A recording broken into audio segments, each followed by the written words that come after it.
Falcon 9 first stage booster, which has the distinction of making this return to flight for SpaceX's tail number B1069 in the SpaceX fleet. So while we're have some time between now and the planned liftoff, let's go ahead and run through the history of this particular launch vehicle before it makes launch number 17.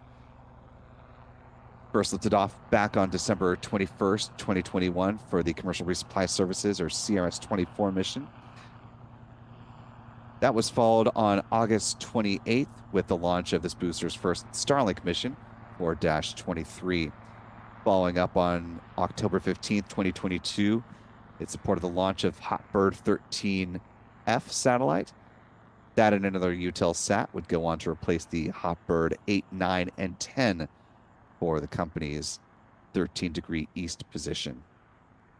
Fourth launch came on December 8th, 2022. That was launch number 15 for OneWeb, sending up a batch of their satellites manufactured actually right here on the Space Coast up at the Airbus OneWeb Satellites facility, not too far from the Kennedy Space Center. Launch number 5 came on February 2nd, 2023, the Starlink 5-3 mission. Next up was a mission for SES, not too, or a fairly frequent customer of SpaceX. That was the SES 18 and 19 satellites, which lifted off on March 17th. And then from here on out, we're in Starlink territory for this booster. We had 5-6 on May 4th, 5-12 on June 23rd, 6-9 on August 11th, 6-19 on September 30th, 6-28 on November 18th, 6-36 on December 29th, 6-39 on February 25th, 6-47 on April 5th, 6-57 on May 6th, and finally, and most recently, 10-1 on June 8th.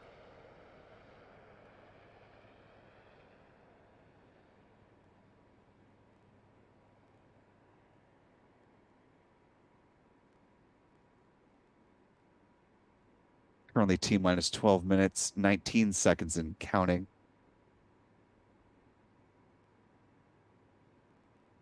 Bringing you back in here, Stephen, coming back to the reason there's been a quiet period for SpaceX, that anomaly that they're still working through.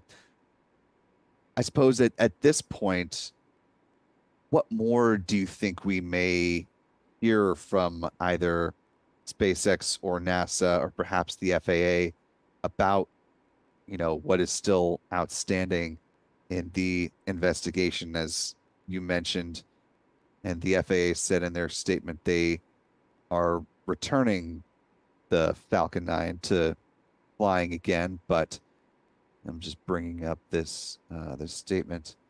Hey, they said, and I quote, "This public safety determination means the Falcon 9 may return to flight operations while the overall investigation remains open, provided all other license requirements are met," which clearly they are. They wouldn't be at the pad otherwise. So turning to you, what more do you think we may hear about this, or do you think it'll be a majority of work happening behind the scenes?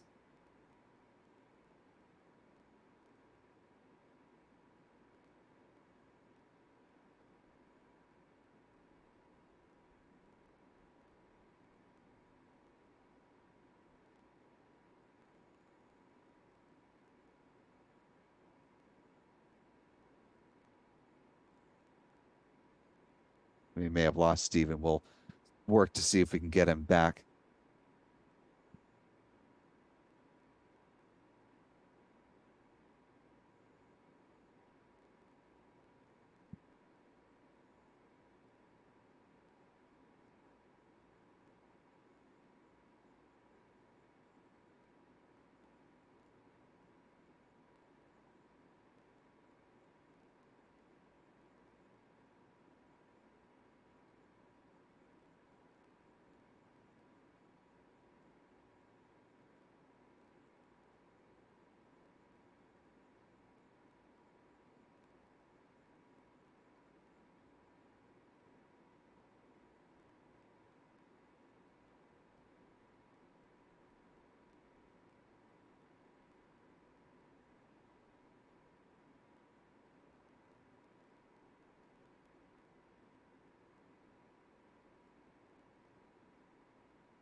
We're now T-minus 8 minutes, 49 seconds and counting.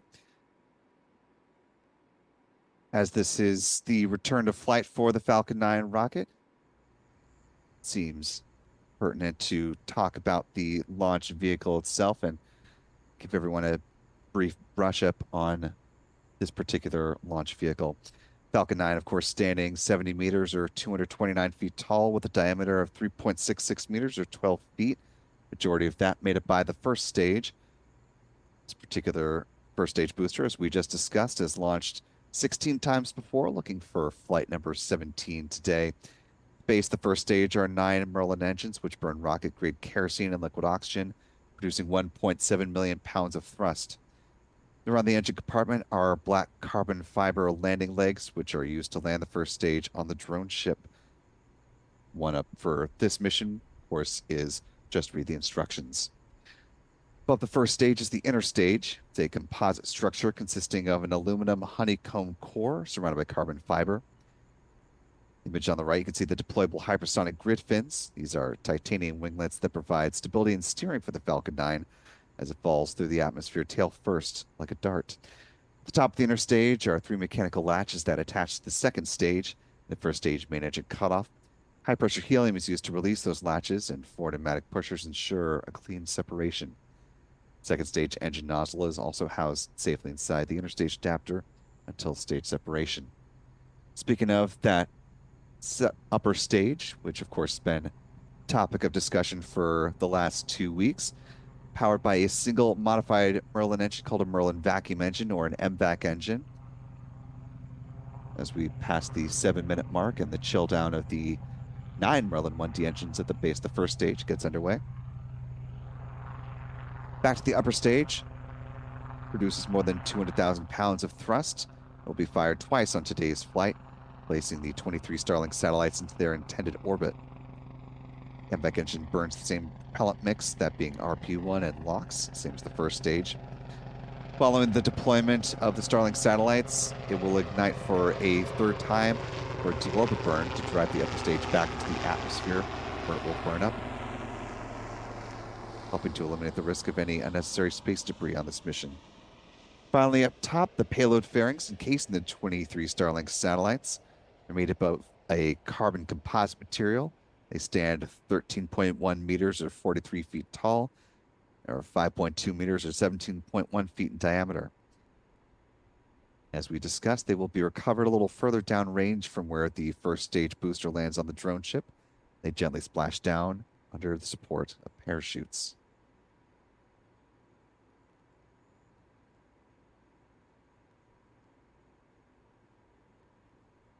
We're now T-minus 5 minutes, 40 seconds and counting.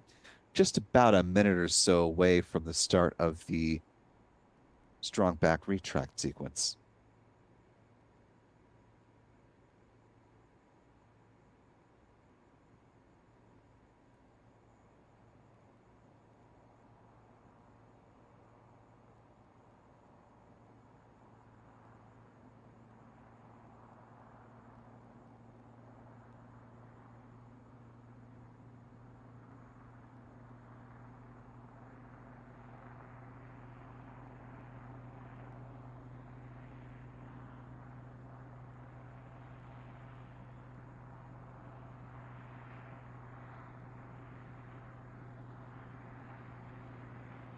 Falcon 9 tanks are pressing for strong back retract.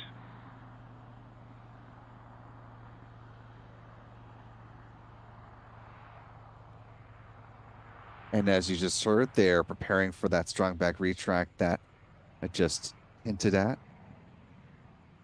Again, that will start with the clamp arms underneath the payload fairings opening up, and then the transporter erector will recline about 1.5 degrees away from the Falcon 9 rocket. Strong back retract has started.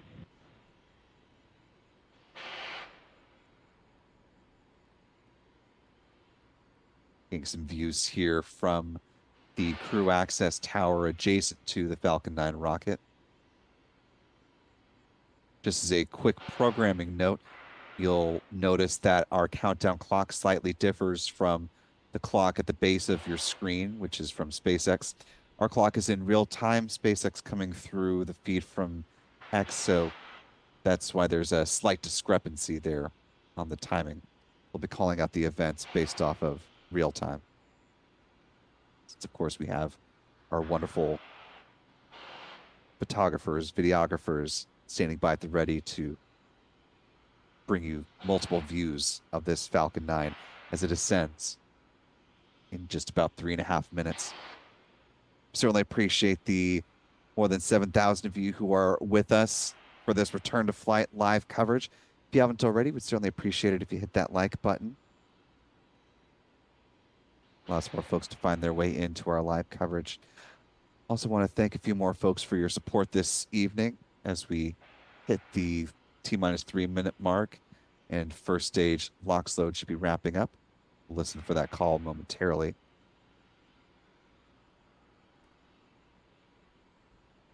Stage 1 LOX load is complete. There's that good call out. Thanks to channel member Larry Mask for a $2 super chat. Thank you, Larry. I want to welcome aboard Stig, joining us with channel membership at the pad leader level. Sean McPherson gifting a 200 ARS super chat. Thank you, Sean. Saying, now we're talking.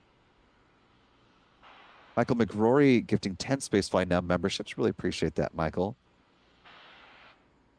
Valerie Jones with a $10 super chat, one of our wonderful channel members, saying, I am no Artemis, but, well, here, take my money. Well, thank you, Valerie. And we certainly appreciate an Artemis-sized super chat. We appreciate all of everyone's support. So even if you're just joining us live and hit that like button, that is wonderful on its own.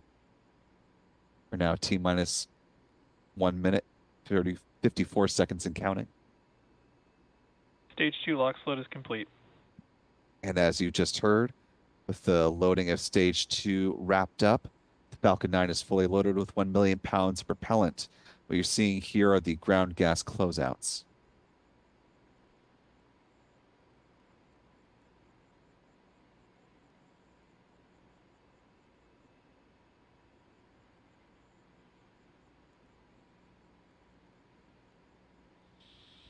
Ground gas closeouts.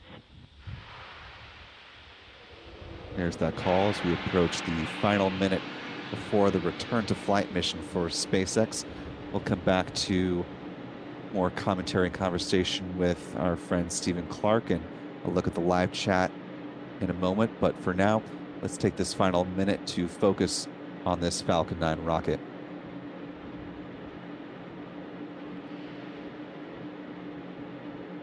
Falcon 9 is in startup. Now that the vehicle's in startup, we are waiting for the launch director to give their go for launch. Coming up in just a few seconds. LD, go for launch. And with that, SpaceX and its Falcon 9 rocket are ready to bring launches back for the company after a 2-week hiatus. A lot of work to get here. 20 seconds to liftoff. 15 seconds. And here we go. In 10, 9, 8, 7, 6, 5, 4, 3, 2, 1. Engine ignition and liftoff of the Falcon 9 rocket on the Starlink 10-9 mission. The Falcon 9 soars again from Florida's Space Coast.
pressure on the vehicle.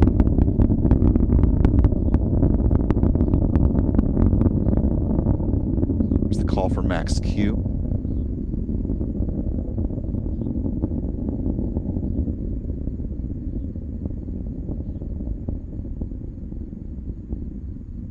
It's great work from our tracking team this evening.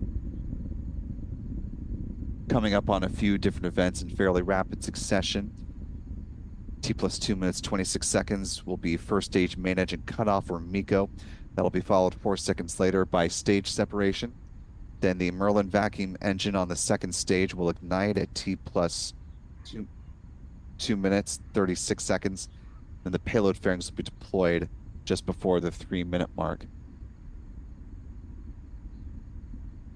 Call just now that they're thermally conditioning that Merlin vacuum engine for the beginning of its first burn.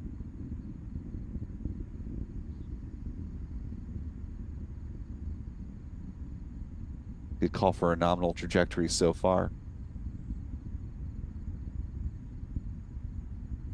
Coming up on MECO. There you see MECO.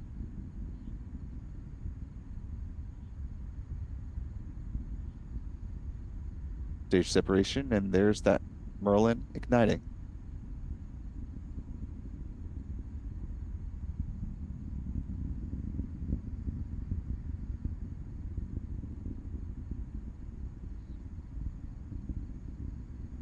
All eyes at SpaceX are going to be watching that upper stage like a hawk. We've gone through tests and validations of the change they've made. There you see those payload fairings being deployed.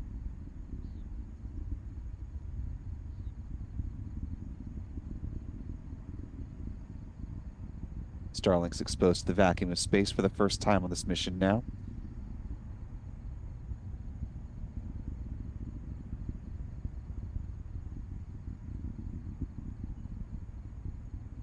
Still catch a glint of those payload fairings from Pete Carson's tracking camera every now and again when they just catch the reflection from the glow of the Merlin vacuum engine, like right there.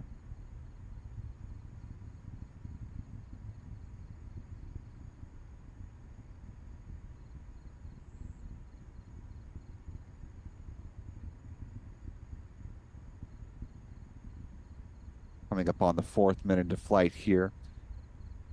Next milestone coming up in less than 2 minutes at T plus 6 minutes and 5 seconds.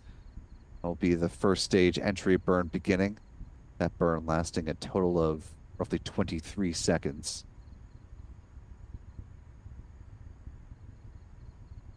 That'll help really slow down the vehicle as it begins to make its way back towards the drone ship.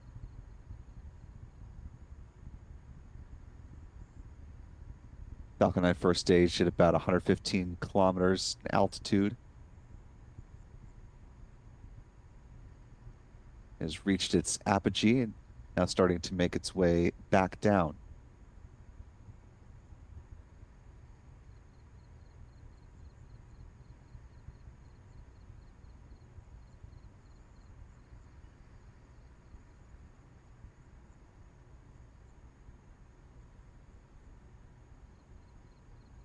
I'm just more than 5 minutes into flight.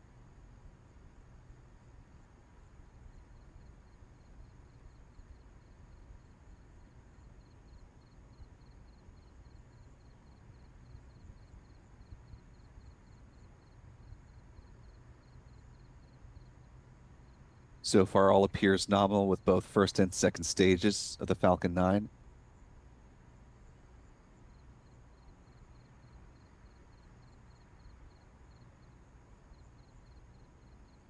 Certainly not seeing the icing that we saw during the Starlink 9-3 mission on July 11th.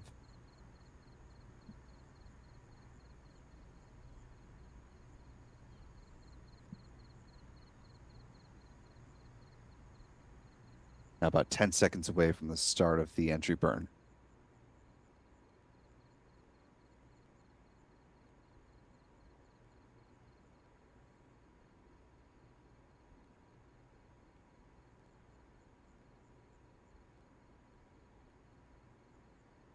Stage 1 entry burn startup.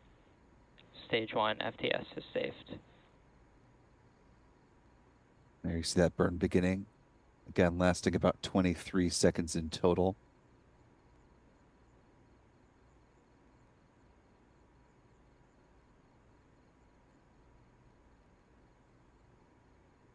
Stage 1 entry burn shutdown.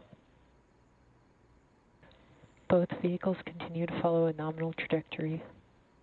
Some good callouts from SpaceX there. As you can see, the speedometer in the bottom left-hand corner of your screen for the Falcon 9 first stage has been dropping quite rapidly, thanks, of course, in part to that entry burn, as well as from atmospheric drag, both slowing down the vehicle, setting up for the landing burn, which will begin at about T plus 7 minutes and 46 seconds. Just about 30 seconds from now.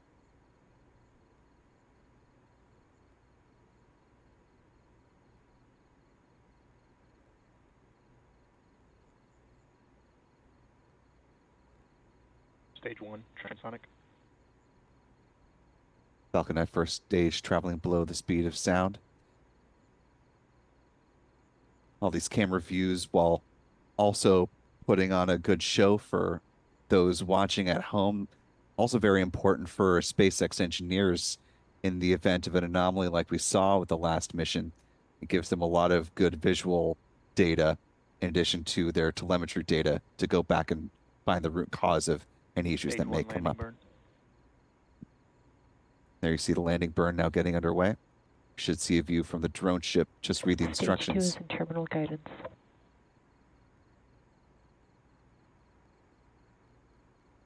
Stage 1 landing leg deployed.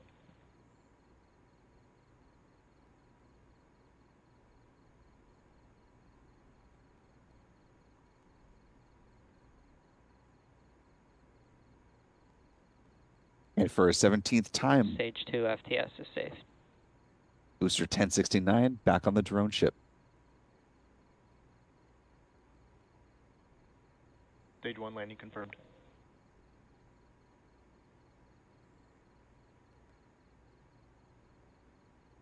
There's that confirmation from SpaceX of And back what we shutdown. saw with that drone ship.